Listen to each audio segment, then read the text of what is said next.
حضرت بایزید بستامی کہتے ہیں کہ میں نے اپنی ماں کے آگے ہاتھ جوڑے، میں نے کہا امی تجھے راضی کروں یا رب کو راضی کروں؟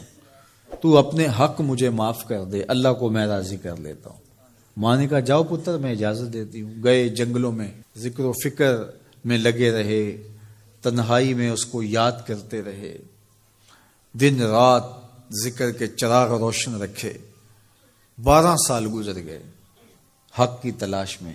ایک دن واپس بستام کے قریب سے گزر رہے تھے، خیال آیا چلتے چلتے ماں کو سلام کر جاؤں۔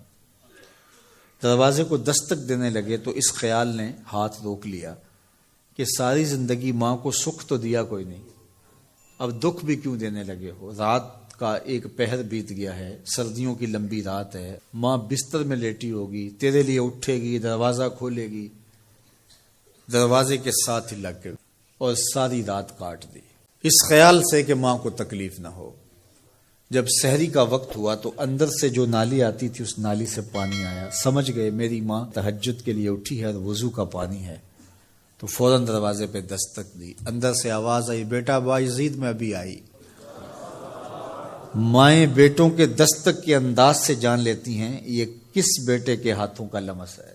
12 سال کے بعد آئے، دستک دی، کہا بیٹا بایزید میں ابھی آئی۔ ماں کی تو نگاہیں ہی دروازے پہ رہتی ہیں۔ اللہ اکبر۔ کہتے ہیں کہ ماں نے دروازہ کھولا، 12 سال جنگلوں کی خاک چھانتے بیت گئی تھی، پراگندہ صورت، بکھرے ہوئے بال، پھٹے ہوئے کپڑے۔ میری ماں کی جب نگاہ میرے پہ پڑی تو اس کی چشمان سے موٹے موٹے آنسو ٹپکنے لگے اور اس نے ایسے ہاتھ پھیلا کے کہا مالک میرا بیٹا بایزید تیری طلب میں نکلا تھا، تو نے ابھی تک اسے اپنا قرب نہیں دیا۔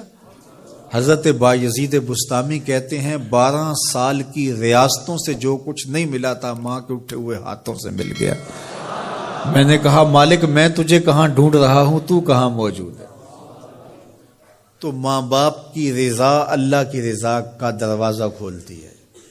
جن لوگوں کے ماں باپ ناراض ہیں اور وہ جا کے پیر صاحب کی خدمت کرتے ہیں اور میاں ماں کے قدم چومو، باپ کی ٹانگیں دباؤ، ان کی خدمت کرو، تمہارے پہلے مرشد وہ ہیں، ان کو راضی کرو، پھر کسی شیخ کامل کی صحبت میں آنا، دیکھو کیسے دل کی بند کھڑکیاں کھلتی ہیں۔ ایک مرشد تو ناراض کر آئے اور دوسرے مرشد سے تمہیں کیا ملے گا؟ تو راستہ یہیں سے کھلے گا۔ والدین کو کبھی ناراض نہ کرو، والدین کو کبھی دکھ نہ دو، والدین کو کبھی تکلیف نہ پہنچاؤ، اور والدین کو بھی چاہیے کہ اپنی اولاد کو اپنا نافرمان نہ بنائے۔ ایک بزرگ فرماتے ہیں کہ مجھے برابر 30 سال ہو گئے ہیں کہ میں اپنی اولاد کو کوئی حکم ہی نہیں دیا، کوئی حکم نہیں دیا۔ کوئی چیز مجھے چاہیے بھی ہوتی ہے تو میں بصیغہ امر نہیں کہتا، بلکہ ایسے ہی بات کر رہی ہوں۔ پانی چاہیے تو یہ نہیں کہتا بیٹا پانی لے کر آؤ، میں ویسے کہتا ہوں پیاس لگی ہوئی ہے، تو اگر وہ سمجھ جائے اور وہ خود لے آئے تو اچھی بات ہے، لیکن اگر وہ نہ لائے تو میں نے اس کو حکم ہی نہیں دیا، امر ہی نہیں کیا، تو اس امر کی مخالفت ہی لازم نہیں آئے گی۔ تو کہا 30 سال برابر گزر گئے ہیں، میں نے اپنی اولاد کو حکم نہیں دیا کہ کہیں وہ میری نافرمان نہ ہو جائے، چونکہ اگر وہ نافرمان ہو گئی پلے کچھ نہیں رہے گا۔ جو اولاد ماں باپ کی نافرمان ہوتی ہے وہ ہوا میں بھی اڑیں، وہ چرخ پہ بھی جھولیں، وہ زمین پہ گرنے والی ہوتی ہیں، کبھی کامیاب نہیں ہو سکتی وہ اولادیں جو ماں باپ کی گستاخ، بے ادب اور نافرمان ہوتی ہیں۔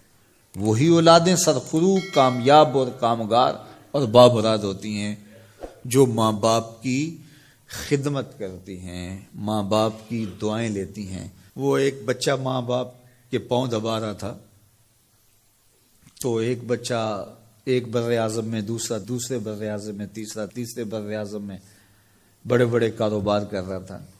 تو کوئی اس کا دوست ملنے آیا، اس نے کہا کہ اس نکمے کو بھی کہیں بھیج دو، فلاں جو ہے وہ یورپ میں ہے، فلاں امریکہ میں ہے، وہاں اتنی بڑی کمپنی اس نے کھولی ہوئی ہے، اس نکمے کو یہاں بٹھایا، اس کو بھیج دو، یہ تو نکمہ کسی کام کا نہیں۔ کہا یہ نکمہ ہی تو میرے کام آ رہا ہے، کہ نکمہ ہی تو میرے کام آ رہا ہے۔ تو اولاد خوش نصیب ہے کہ اپنے ماں باپ کی خدمت کرے اور ان کے ساتھ حسن سلوک کرے۔